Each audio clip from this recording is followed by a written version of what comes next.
حميد مجيد اللهم بارك على محمد وعلى آل محمد كما باركت যুবক এবং যুবতী বিশেষত এই যুব সমাজটা সবথেকে বেশি অবহেলিত এবং পদস্থলিত। এক তো যুবকরা অবহেলিত এবং দ্বিতীয় কথা হলো এই যুব সমাজ বর্তমান পদস্থলিত। যেই পথে থাকার কথা ছিল, পা দিয়ে যেই পথ চলার কথা ছিল, সেই পথ থেকে আজকে যুব সমাজ যজন যুজন দূরে সরে গেছে। এবং এর পেছনে যারা ইন্ধন যোগাচ্ছে, যুবকদেরকে পদস্থলন করবার জন্য যারা ইন্ধন যোগাচ্ছে, তারা হচ্ছে সমাজ এবং রাষ্ট্রের এক শ্রেণীর শক্তিধর দল বলতে পারেন, মত বলতে পারেন বা গ্রুপ বলতে পারেন। তো এই কারণ হলো, যদি কোনো সমাজকে ধ্বংস করতে হয়, সেই সমাজের যুব সমাজকে যদি ধ্বংস করা যায়, সেই সমাজ সেই রাষ্ট্র ধ্বংস করা বা সেই সমাজকে সেই রাষ্ট্রকে অকেজো করে দেওয়া এটা একেবারেই সহজ, যদি সেই সমাজের যুবকদেরকে হাতের মধ্যে আনা যায়। হাতের মধ্যে যদি নিয়ে নেয় যুবকদেরকে, যুবক আছে কিন্তু যুবকের মধ্যে যৌবন নাই, তাহলে ওই যৌবন শক্তি যেই যুবকের মধ্যে নাই, তার কাছে যদি কোনো মেয়ে থাকে, ও মেয়েটা নিরাপদই থাকে। কারণ জানে যে ওই যুবক ঠিক আছে, বয়সের দিক থেকে যুবক, কিন্তু ভিতরে মাল নাই। সেখানে মেয়ে থাকলে, কোনো নারী থাকলে দুর্ঘটনা হওয়ার সম্ভাবনাও নাই। তো ঠিক একই রকম বাংলাদেশে লক্ষ লক্ষ কোটি কোটি যুবক আছে, কিন্তু এই যুবকদের মধ্য থেকে যৌবন শক্তি বলতে এখানে বোঝানো হচ্ছে যে তাদের যৌবন বয়সটা যেই কাজে ব্যয় করা উচিত, এবং আল্লাহ রাব্বুল আলামিন মানুষকে যৌবন বয়সটা যেই কারণে দেয়, এই কারণটাকে ঢেকে দেওয়ার জন্য, এই কারণটাকে হত্যা করবার জন্যে এই যুব শক্তিকে আজকে অকেজো করে দেওয়ার জন্য পায়তারা চলছে সারা পৃথিবী জুড়ে। যে এই যুবকদেরকে আগে নষ্ট করতে হবে, যুবকদেরকে আগে পদস্থলন ঘটাতে হবে, তবে এই পৃথিবী আমরা যেইভাবে নাচাতে চাবো, পৃথিবী সেইভাবে নাচবে। একটা দেশ আমরা যেইভাবে চালাতে চাইবো, সেই দেশটা সেইভাবেই চলবে, যদি সেই দেশের যুব সমাজকে আমরা কন্ট্রোল করতে পারি। কারণ যুবক হচ্ছে একটি জাতির মেরুদণ্ড। শিক্ষা যেমন জাতির মেরুদণ্ড, ঠিক অনুরূপভাবে যুব শক্তি, যুব সমাজ হলো একটি দেশের, একটি ভূখণ্ডের মেরুদণ্ড। যেই ভূখণ্ডে, যেই দেশে যুব শক্তি নাই, সেই দেশের কোনো দাম নাই। পৃথিবীর মানচিত্রে কখনো ওই দেশ, ওই রাষ্ট্র, ওই ভূখণ্ড মাথা তুলে দাঁড়াবার কোনো ক্ষমতা নাই। কারণ যেই দেশে সেনাবাহিনী নাই, যুবক নাই, মানে সেই দেশে সেনাবাহিনী নাই। যেমন দেখেন, কোনো রাষ্ট্রকে যদি ঠিক রাখতে হয়, তাহলে সেই দেশে সেনাবাহিনী প্রয়োজন, আইন শৃঙ্খলা রক্ষাকারী বাহিনী প্রয়োজন। আর সেনাবাহিনীতে যোগ দেয় কারা? বুড়ারা নাকি যুবকরা? একটা তরুণকে পরিপূর্ণ যৌবন হবে তখন না, তরুণ বয়সেই তাকে টান দিয়ে নিয়ে নেওয়া হয় সেনাবাহিনীতে। এই তরুণ আস্তে আস্তে যুবক হয়। এই যুবক একজন সেনাবাহিনী সৈন্য, সে যখন বয়সের একদম প্রান্ত সীমায় পৌঁছানো লাগে না, মোটামুটি একটু ভারী বয়স হয়ে যায়, সরকার তাকে কি করে? তাকে তখন রিটায়ার করে দেয়, যে তোমার আর এইখানে কাজ নাই। কারণ তোমার যৌবন শক্তিটা, যুব শক্তিটাই আমার দেশের জন্য আমি নিয়েছিলাম, তোমার যৌবন বয়সটাকে কিনে নিয়েছিলাম। কারণ রাইফেল ধরার মতো, বোমা মারার মতো, যুদ্ধ করার মতো শক্তি কোনো বাচ্চাদের যেমন নাই, একটা বুড়ার দ্বারাও সম্ভব না। 50 বছর বা 60-70 বছরের একজন বুড়া দ্বারা যুদ্ধ করা সম্ভব নয়। এই জন্য সেনাবাহিনী, পুলিশ, আর্মি, বিডিআর, এই সমস্ত গ্রুপে কাদেরকে নেওয়া হয়? যাদের বয়স 18, 20, 22, 25, এই বয়সের ছেলেদেরকে, যুবকদেরকে, তরুণদেরকেই সেনাবাহিনীতে ভর্তি করা হয়। তো তার মানে হচ্ছে, ঠিক অনুরূপভাবে আল্লাহ রাব্বুল আলামিন এই পৃথিবীতে তার দ্বীনকে কায়েম করতে চান। আল্লাহ রাব্বুল আলামিনের রাজত্ব, আল্লাহ রাব্বুল আলামিনের দ্বীনকে পৃথিবীর বুকে কায়েম করতে চান। এই জন্য রাব্বুল আলামিন যুবকদেরকে বেছে নিয়েছেন। কাদেরকে? যুবকদেরকে বেছে নিয়েছেন, তরুণদেরকে আল্লাহ রাব্বুল আলামিন বেছে নিয়েছেন পৃথিবীর বুকে আল্লাহ রাব্বুল আলামিনের ক্ষমতা জাহির করবার জন্য।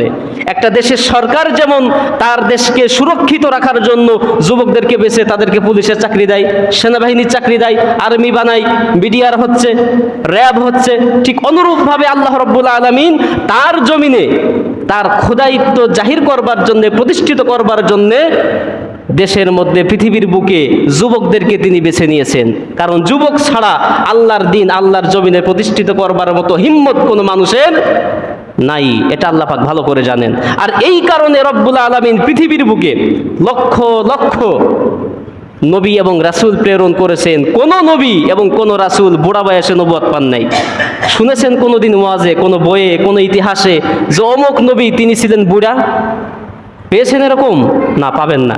তার কারণ হলো আল্লাহ রব্বুল আলামিন যৌবন শক্তিকে রব্বুল আলামিন বেছে নিয়েছেন, যুব শক্তিকে।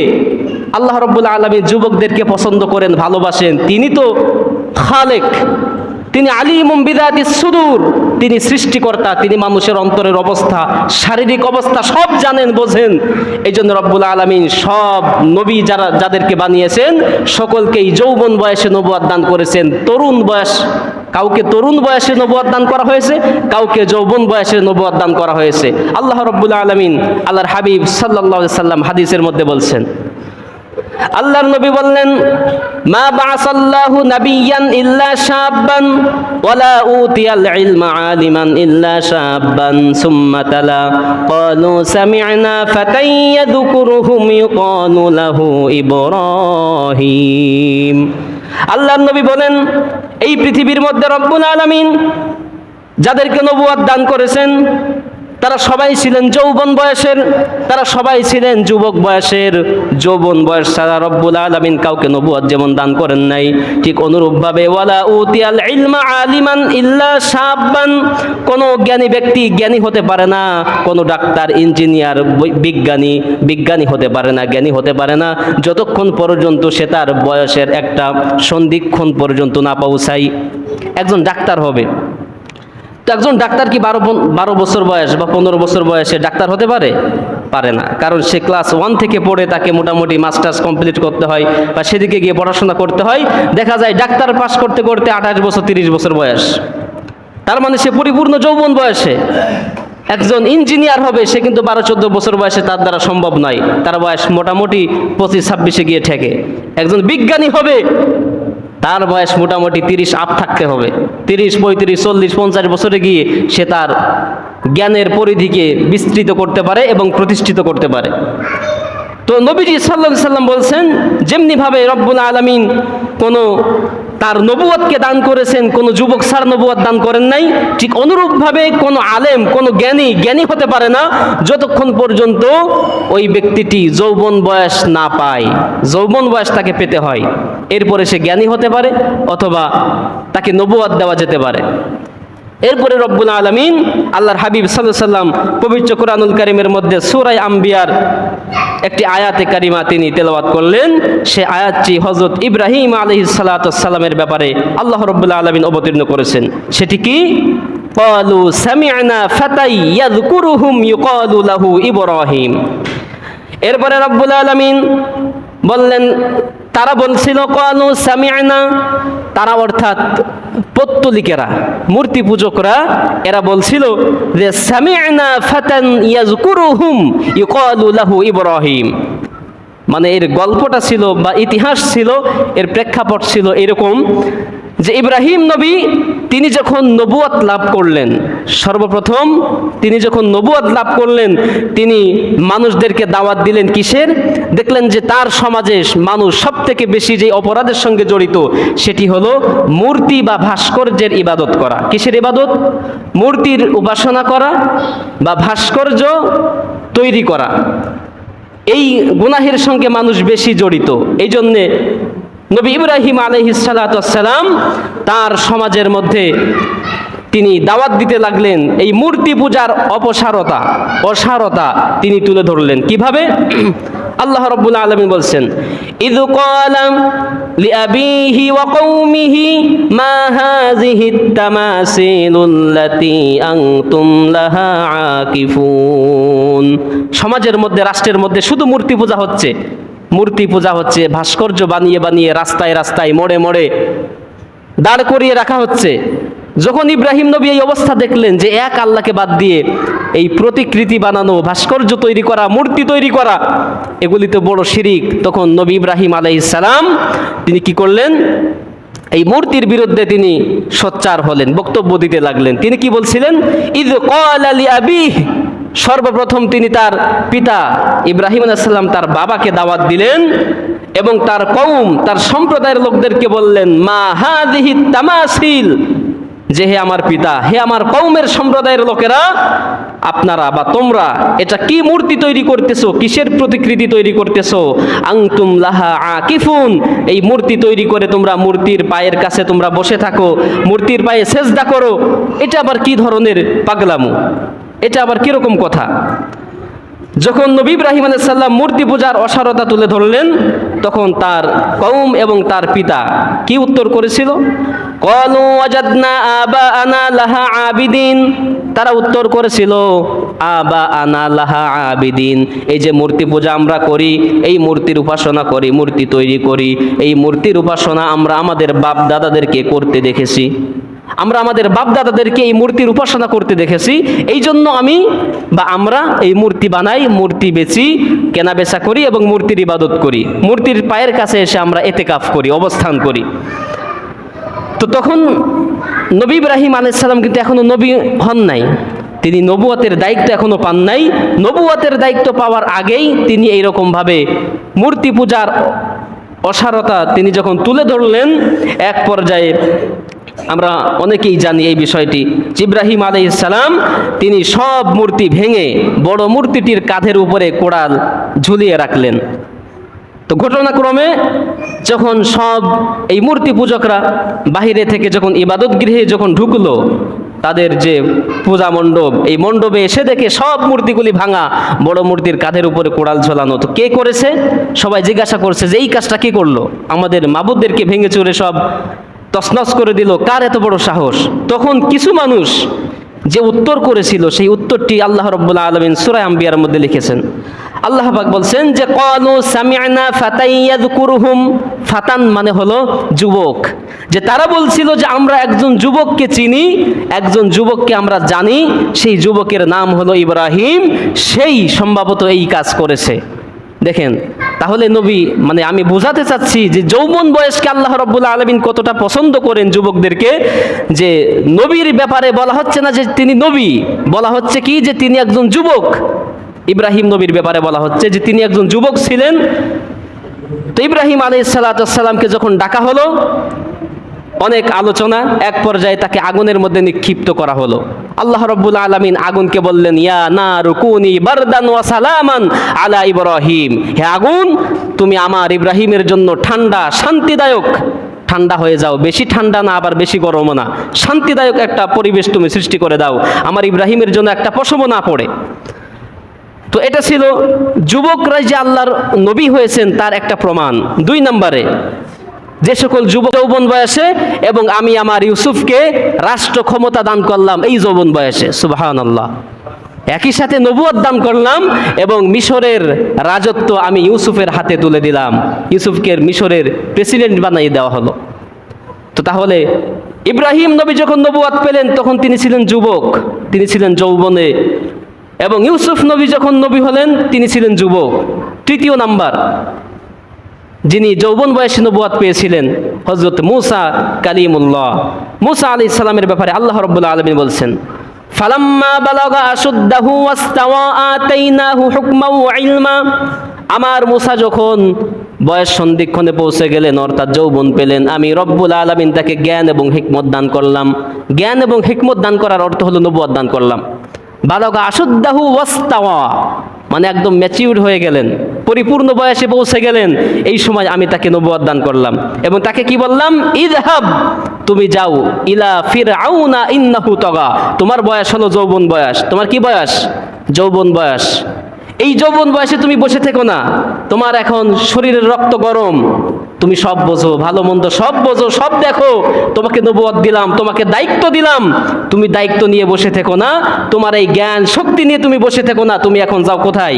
ইলা ফিরাউন, ফিরাউনের কাছে যাও, ফিরাউনের রাজদরবারে যাও এবং এই ফিরাউনকে কি বলো, ইন্নাহু তাগা, নিশ্চয় সে হলো অবাধ্য একজন মানুষ, অবাধ্য একজন শাসক, সে আমি আল্লাহকে মানে না, আল্লাহর রাজত্বকে মানে না, সে নিজেই বলে আনা রব্বুকুমুল আলা, আমি হচ্ছি বড় রব। কিসের আল্লাহ, কিসের রব? আমি তো বড় খোদা। তো ফেরাউন তার কাছে তুমি যাও। দেখেন যুবককে বলা হচ্ছে কাকে? কারণ আল্লাহ পাক জানেন যে এই ফিরাউনের মতো শয়তানকে যদি শায়েস্তা করতে হয় তাহলে যুবকের শক্তি ছাড়া আর কোনো বুড়ার দ্বারা এটা করা সম্ভব নয়। এই জন্য আল্লাহ পাক যুবক মুসাকে নবুয়ত দিলেন এবং বললেন যে তুমি এই যৌবন বয়সটা কাজে লাগাও। কোন কাজে?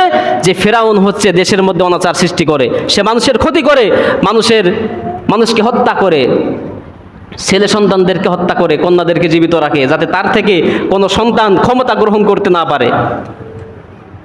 তো সে এরকম অবাধ্য একজন মানুষ, অবাধ্য একজন শাসক, তাকে যে শায়েস্তা করো, তাকে দাওয়াত দাও, তুমি বসে থেকো না। মুসা নবীকে আল্লাহ পাক বললেন। এরপরে একজন তরুণকে আল্লাহ পাক নবুয়ত দান করলেন, যার নাম হচ্ছে হযরত ইয়াহইয়া আলাইহিস সালাম। আল্লাহ পাক কোরআনে কারীমের মধ্যে বলছেন, ইয়া ইয়াহইয়া খুযুল কিতাবা বিকুওয়া ওয়া আতাইনাহুল হুকমা সাবিয়্যা। আল্লাহ বলছেন আমি ইয়াহইয়াকে নবুয়ত দান করলাম, কিতাব দান করলাম, জ্ঞান দান করলাম, আর তাকে বললাম হে ইয়াহইয়া ওয়া আতাইনাহুল হুকমা সাবিয়্যা।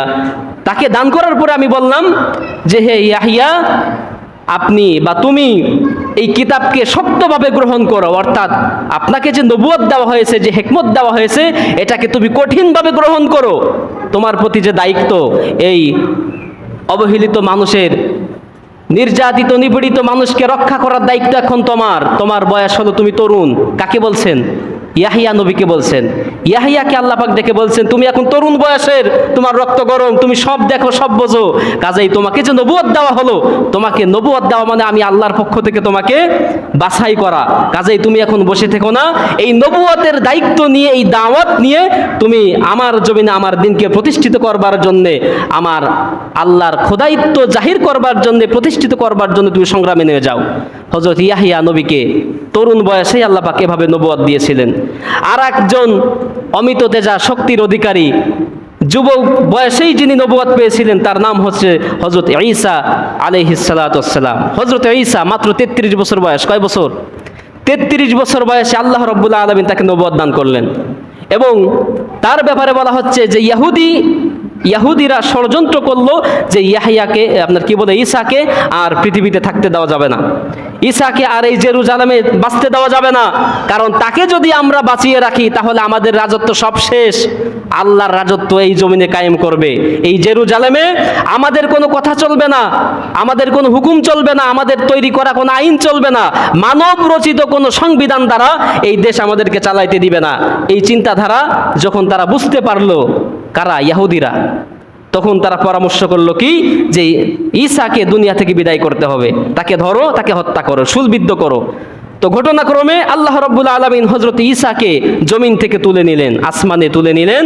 সেই কথাটি আল্লাহ রাব্বুল আলামিন কোরআনে কারীমের মধ্যে বলছেন যে ওয়ামা কাতালুহু ওয়ামা সালাবুহু ওয়ালাকিন শুববিহা লাহুম, যে তারা আমার ঈসাকে হত্যা করতে পারে নাই, তাকে শূলবিদ্ধ করতে পারে নাই, তাকে হত্যাও করতে পারে নাই, আমি আমার ঈসাকে আমার কাছে তুলে নিয়েছি। তো এভাবে করে আল্লাহ রাব্বুল আলামিন অসংখ্য নবী এবং রাসূলদেরকে পৃথিবীর বুকে প্রেরণ করেছেন।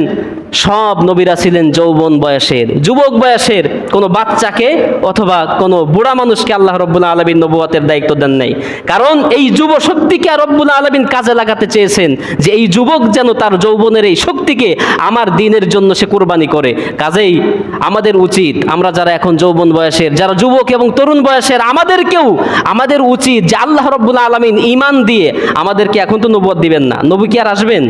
নবুয়ত আমাদের পাওয়া সম্ভব নয়। আমরা নবুয়তের একটা অংশ আমরা পেয়েছি, তার নাম হচ্ছে ঈমান। নবীরা যে ঈমান এনেছিলেন, সেই ঈমানে আল্লাহ রাব্বুল আলামিন আমাদের মতো তরুণ এবং যুবকদেরকে ধন্য করেছেন। তো কাজেই নবীরা যেভাবে নবুয়ত পেয়ে বাতিলের বিরুদ্ধে সংগ্রাম করেছিলেন, আল্লাহর দ্বীনকে আল্লাহর জমিনে প্রতিষ্ঠিত করবার জন্য, আমার আপনার মতো তরুণ এবং যুবকদের উচিত যে আমরাও সেই নবুয়ত পাই নাই, কিন্তু নবীদের আনিত সেই ধর্মের, সেই বিশ্বাসের ঈমান আমরা পেয়েছি। কাজেই আমাদের উচিত বাতিলের বিপক্ষে গিয়ে হককে, আল্লাহর জমিনে আল্লাহর দ্বীনকে প্রতিষ্ঠিত করা। এটা আমাদের উচিত, এটা আমাদের ঈমান আমাদেরকে শিক্ষা দেয়। নবীদের শিক্ষা এমনটাই ছিল। দেখুন, যুবকদেরকে আল্লাহ রাব্বুল আলামিন এবং সর্বশেষ নবী মুহাম্মদ সাল্লাল্লাহু আলাইহি সাল্লাম, তিনি যখন নবুয়ত পান, তিনি কোনো কাঁচা বয়সে নবুয়ত পান নাই। 15-18 বছর বয়সে নবুয়ত দিয়ে দিবেন এমনটি নয়। সব নবীদেরকে মোটামুটি 40-এর আগেই দিয়েছেন। কিন্তু আমার আপনার নবী, বিশ্ব নবী জনাবে মুহাম্মদ রাসূলুল্লাহ সাল্লাল্লাহু আলাইহি সাল্লামকে যখন নবুয়ত দেওয়া হয়, ইতিহাস বলছে তার বয়স ছিল 40। তার বয়স ছিল 40, মানে যৌবনের একদম পরিপূর্ণ পরিপক্ক বয়স যখন হয়ে গেল, তখন আল্লাহ রাব্বুল আলামিন তাকে নবুয়ত দান করলেন এবং আল্লাহ পাক সঙ্গে সঙ্গে বলেও দিলেন, ওয়ামা আরসালনাকা ইল্লা রাহমাতাল লিল আলামিন। হে রাসূল, আপনাকে যে নবুয়ত দিলাম, যে রিসালাত দিলাম, এটা কেন দিলাম? যে আপনি হচ্ছেন বিশ্ববাসীর জন্য রহমত। যেখানে নিপীড়িত মানুষ, যেখানে নির্যাতিত মানুষ, সেই নিপীড়িত নির্যাতিত মানুষদেরকে আপনি রক্ষা করবেন, সেখানে গিয়ে সংগ্রাম করবেন, আমি আল্লাহর দেওয়া বিধান দ্বারা তাদেরকে আপনি সংশোধন করবেন। তো কাজেই নবীওয়ালা কাজ, রাসূলওয়ালা কাজ, সেটা হলো যৌবনদের উপরে, মানে যুবকদের উপরে আল্লাহ রাব্বুল আলামিন ন্যস্ত করেছেন যে যুবক যারা আছো, তোমরাও কি করবা? আমার নবীরা যেভাবে যৌবন বয়সে নবুয়ত পেয়ে তারা সংগ্রাম করেছেন দ্বীনের জন্য, দ্বীনকে প্রতিষ্ঠিত করবার জন্য, আল্লাহর দ্বীনকে আল্লাহর জমিনে জাহির করবার জন্য, তোমাদেরও দায়িত্ব যে সেই নবীওয়ালা আনিত ঈমান তোমরা গ্রহণ করেছো, তোমাদেরকে আমি দিয়েছি। তো সুতরাং তোমরাও আল্লাহর জমিনে আল্লাহর দ্বীন কিভাবে জীবিত থাকে সেই প্রচেষ্টা তোমরা করবে। দেখেন, সাহাবীরা তো জীবন এমনিতেই দিতে পারেন নাই। সাহাবীরা এমনিতেই জীবন, আপনি কি মনে করেন যে একটা জীবন, তাজা জীবন রাজপথে ঢেলে দেওয়া, এটা কি সম্ভব? এটা কি সম্ভব? সম্ভব নয়। এটা সম্ভব কখন? যখন নিজের জীবনকে তুচ্ছ মনে হয়েছে। সাহাবীদের কাছে নিজেদের জীবনকে তুচ্ছ মনে হয়েছে, কারণ এই জীবন জীবন নয়, আর একটি জীবন আছে, সেই জীবনটাই হলো সব থেকে বড়, যেই জীবনে আমার রব আমার উপর খুশি, ঠিক কিনা? ওই জীবনটাই তো ধন্য জীবন, যেই জীবনে আমার রব আমার উপরে সন্তুষ্ট থাকবেন, খুশি থাকবেন। এই জন্য সাহাবীরা দেখেন, বদরের যুদ্ধ হবে, বদরের যুদ্ধ হবে, এখনো যুদ্ধ শুরু হয় নাই। রাতের বেলায় আল্লাহর নবী সাল্লাল্লাহু আলাইহি সাল্লাম তিনি সাহাবীদেরকে যুদ্ধের পরামর্শ দিচ্ছেন এবং কিভাবে যুদ্ধ করতে হবে নবীজি সাল্লাল্লাহু আলাইহি সাল্লাম সাহাবীদেরকে শেখাচ্ছেন, বক্তৃতা করতেছেন। এমন সময় একজন নবীজি ভাবতেছেন মনে মনে যে সর্বনাশ, বদরের যুদ্ধ হবে, জীবনে প্রথম যুদ্ধ, সাহাবীরা এর আগে কোনোদিন যুদ্ধ করেন নাই। তো নবীজি সাল্লাল্লাহু আলাইহি সাল্লাম মনে মনে একটু ইতস্তত বোধ করতেছেন যে সাহাবীরা এই যুদ্ধটা কিভাবে দেখবে, কারণ মক্কা থেকে যারা আসতেছে সবাই আত্মীয় স্বজন, কেউ বাবা, কেউ ভাই, কেউ চাচা, ফুফা, খালু, আত্মীয় স্বজন। একজন ভাই কিভাবে আর একজন ভাইয়ের বিপক্ষে অস্ত্র ধারণ করবে, সন্তান কিভাবে পুত্রের বিরুদ্ধে অস্ত্র ধারণ করবে, এই চিন্তায় নবীজি সাল্লাল্লাহু আলাইহি সাল্লাম একটু ইতস্তত বোধ করতেছেন। নবীজির মনোভাব বুঝতে পেরে হযরত মিকদাদ রাদিয়াল্লাহু তাআলা আনহু, তিনি বর্ষিয়ান সাহাবী, একজন যৌবনের একদম ভরা, এই সাহাবী দাঁড়িয়ে গেলেন, বললেন, ইয়া রাসূলুল্লাহ, নবীজির সামনে দাঁড়িয়ে বললেন, ইয়া রাসূলুল্লাহ, আপনি আমাদেরকে নিয়ে চলুন হাইসুমা আমারাকাল্লাহ, আল্লাহ পাক যেভাবে আপনাকে নির্দেশ দিয়েছেন আপনি আমাদেরকে সেভাবে পরিচালনা করুন, আমাদেরকে আপনি যুদ্ধের ময়দানে নিয়ে চলুন। ইন্না লা নাকুলু লাকা কামা ক্বালা বানু ইসরাঈল লিমূসা আলাইহিস সালাতু ওয়াস সালাম। সাহাবী বলছেন, যুবক সাহাবী নবীকে বলছেন যে, হে রাসূল, আপনি মনে কোনো ভয় পাবেন না, মনে করছেন যে আমরা যুদ্ধ করব না, না, আমরা আল্লাহর দ্বীনকে আল্লাহর জমিনে প্রতিষ্ঠিত করবার জন্য অবশ্যই যুদ্ধ করব, জিহাদ করব। আমরা ওই মুসা নবীর উম্মতের মতো বলবো না যে আপনি আর আপনার আল্লাহ এবং জিবরাইল আপনারা গিয়ে যুদ্ধ করেন, আমরা ঘরে বসে থাকি, এই কথা আমরা বলবো না। বাল ইন্না লা নাকুল ইন্না, আমরা বরং বলবো যে হাইসু আমারাকাল্লাহ, আল্লাহ পাক আপনাকে যেভাবে যুদ্ধে যাওয়ার জন্য নির্দেশ দিয়েছেন সেভাবে আপনি আমাদেরকে যুদ্ধে পরিচালিত করুন। তো দেখেন, নবীজি সাল্লাল্লাহু আলাইহি সাল্লাম বলছেন যে মান সাআলাল্লাহু শাহাদাতান বিসিদকিন, যেই ব্যক্তি তার সত্যই আল্লাহর দ্বীনকে প্রতিষ্ঠিত করবার জন্য জিহাদের প্রেরণা করে, শহীদ হওয়ার তামান্না করে, ওই ব্যক্তি যদি ওয়াইম্মাতা আলা ফিরাশিহি, সেই ব্যক্তি যদি তার বিছানায়ও মরে, মানে বাড়িতেও যদি মারা যায়, আল্লাহ রাব্বুল আলামিন তাকে শহীদ হিসেবে ধরে নেবেন। যদি আপনার আমার মনের মধ্যে এই তামান্না থাকে, এই উদ্দীপনা থাকে যে আল্লাহর দ্বীনকে প্রতিষ্ঠিত করবার জন্য এক সময় হলেও আমি জিহাদ করব, যুদ্ধ করব, তাহলে সেই ব্যক্তি যদি বাড়িতেও মারা যায়, আল্লাহর নবী বলছেন যে আল্লাহ পাক তাকে শহীদ হিসেবে ধরে নেবেন। প্রিয় উপস্থিতি, এই জন্য বর্তমান বাংলাদেশের অবস্থা খুব করুণ অবস্থা। আজকে দেখেন, যুব সমাজকে ধ্বংস করবার জন্য ছাত্রদের বুকের উপরে গুলি করা হচ্ছে, মানে যুবকদেরকে উঠতেই দিবে না। কারণ এই শিক্ষিত ছেলেরা একসময় কেউ ম্যাজিস্ট্রেট হবে, কেউ ডাক্তার হবে, ইঞ্জিনিয়ার হবে, বুদ্ধিজীবী হবে, তারা বুঝতে পারবে যে দেশ কিভাবে পরিচালনা করতে হয়, দেশের মানুষ কিভাবে সুখ পায়, সমৃদ্ধি পায়। এই জ্ঞান মানে এই জ্ঞানের সীমায় যাতে পৌঁছাতে না পারে এক শ্রেণীর বুদ্ধিজীবী যারা দেশে বসে দেশের খেয়ে দেশের পরে দেশকে নিয়ে যারা ষড়যন্ত্র করে, এদের মাথায় এই কুকুরে প্রস্রাব করেছে এবং তাদের কুপরামর্শে এই ছাত্রদের বুকের উপরে গুলি চালানো হচ্ছে, ঢাকা বিশ্ববিদ্যালয়ে ছাত্রদেরকে হত্যা করা হচ্ছে, আগুন জ্বালিয়ে দেওয়া হচ্ছে, অ্যাম্বুলেন্সে করে ছাত্ররা আহত হয়েছে, নিয়ে যাওয়া হচ্ছে চিকিৎসার জন্য, অ্যাম্বুলেন্সের ড্রাইভারকে ধরে পর্যন্ত পিটানো হয়েছে। মানে এরা চায়, এটা হলো বহিরাগ রাষ্ট্রের চক্রান্ত, যেটা হয়তো আমার আপনার মতো মাথায় ঢুকবে না। এরা চায় যে বাংলাদেশ যেন এভাবে সুখ সমৃদ্ধিতে ভরপুর না হয়, এদেশে যেন ইসলাম না থাকে, জ্ঞানী ব্যক্তি না থাকে, বুদ্ধিজীবী না হয়, অন্য দেশ থেকে ধার করে বুদ্ধিজীবী ভাড়া করে এই দেশে আনা হয়। এটা একটা পরিকল্পনা, একটা মাস্টার প্ল্যান এগুলা, যে দেশকে মানুষ আগাইতে দিবে না, এই জন্য ছাত্রদেরকে আর উঠতে দিচ্ছে না, এদেরকে গুলি করো, হত্যা করো, এদেরকে হাত পা ভেঙে দাও। আমার আপনার ছেলেরা, আমার আপনার ভাইয়েরা ঢাকা বিশ্ববিদ্যালয়ে পড়ে, চট্টগ্রাম বিশ্ববিদ্যালয়, সব জায়গায় এভাবে কিন্তু ছাত্রদের উপর আক্রমণ করা হচ্ছে। কেন? যে এই জাতিকে যদি ধ্বংস করতে হয় তাহলে এই যুবক ছাত্রদেরকে ধ্বংস করো, এই জাতি আর মাথা তুলে দাঁড়াইতে পারবে না। প্রিয় উপস্থিতি, আসুন আমরা যদি দেশ এবং আমাদের ধর্মকে অগ্রসর করতে চাই তাহলে আমাদেরকে যেভাবে শক্তি দিয়ে যুদ্ধ করতে হবে, ঠিক অনুরূপভাবে আমাদের বুদ্ধি দিয়েও যুদ্ধ করতে হবে, ঠিক একইভাবে অর্থ দিয়েও আমাদেরকে যুদ্ধ করা দরকার।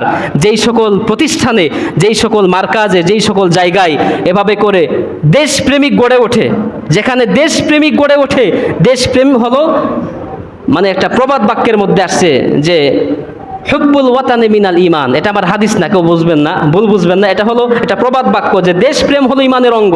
মানে দেশপ্রেম হলো ঈমানের অঙ্গ বলতে বোঝানো হচ্ছে যে একজন সৎ মানুষের একটা গুণ হচ্ছে সে তার নিজের দেশকে ভালোবাসে, মহব্বত করে। প্রিয় উপস্থিতি, এই জন্য আসুন আমাদেরকে এই চিন্তাটা আমাদের মাথায় থাকা উচিত যে আমাদের দেশ কোথায় যাচ্ছে, জাতি কোথায় যাচ্ছে, আমাদের ভবিষ্যৎ প্রজন্মের অবস্থা কী হবে, এই বিষয়টি আমাদের একটু মাথায় নেওয়া উচিত। এবং আরেকটি বিষয় বলতে হয়, সেটি হলো যে আমাদের মসজিদের ব্যাপারে এক মিনিট একটু কথা বলি। যে বর্তমান মসজিদের ফান্ড একেবারেই বলা যেতে পারে জিরো। কাজেই আমরা যারা মুসল্লি আছি, এলাকাবাসী যারা আমরা আছি, আমরা যদি একটু আর্থিকভাবে আল্লাহর ঘর, কাবা শরীফ কিন্তু আল্লাহর ঘর, বাইতুল্লাহ, আর অন্যান্য যেগুলি মসজিদ রয়েছে এগুলি হচ্ছে কাবা শরীফের স্থলাভিষিক্ত, মানে সেটা সরাসরি আল্লাহর ঘর এবং তার স্থলাভিষিক্ত হলো পৃথিবীর সমগ্র মসজিদগুলি। কাজেই এই ঘরের সাহায্য সহযোগিতা করার অর্থই হলো কাবা ঘরের সাহায্য সহযোগিতা করা। কাজেই আমরা আসুন একটু আমাদের দানের হাতকে একটু বৃদ্ধি করি। প্রতি সপ্তাহে আপনি 5 টাকা দেন, আজকে থেকে নিয়ত করেন যে প্রতি সপ্তাহে আমি 10 টাকা দিব। যারা প্রতি সপ্তাহে 10 টাকা দান করেন তারা চেষ্টা করবেন, নিয়ত করবেন যে প্রতি সপ্তাহে আমি 20 টাকা দিব। এভাবে করে যদি আমরা ইসলামী ব্যাংকে টাকা রাখি, রূপালী ব্যাংকে টাকা রাখি, গ্রামীণ ব্যাংকে টাকা রাখি, যে সেখানে যদি 5 লাখ রাখা হয়, দেখা যাচ্ছে 5 বছর পরে 6 লাখ টাকায় দাঁড়াই যাবে। এইটা আমরা দুনিয়ার হিসাব সবাই বুঝি, কিন্তু আখিরাতের হিসাব বুঝি না। যে আল্লাহর ফান্ডে যদি আপনি টাকা জমা রাখি, আজকে 100 টাকা দিবেন, সেদিন কত পাবেন? 70,000 টাকা আল্লাহ রাব্বুল আলামিন আপনার আমলনামে দান করবেন। কাজেই আসুন আমরা একটু মসজিদ, মাদ্রাসা, যেগুলো ইসলামী মার্কাজ, সেখানে যদি আমরা আর্থিকভাবে সাহায্য সহযোগিতা করি, আমাদের ইহকালেও কল্যাণ, পরকালেও আল্লাহ রাব্বুল আলামিন আমাদেরকে পদমর্যাদা দিবেন।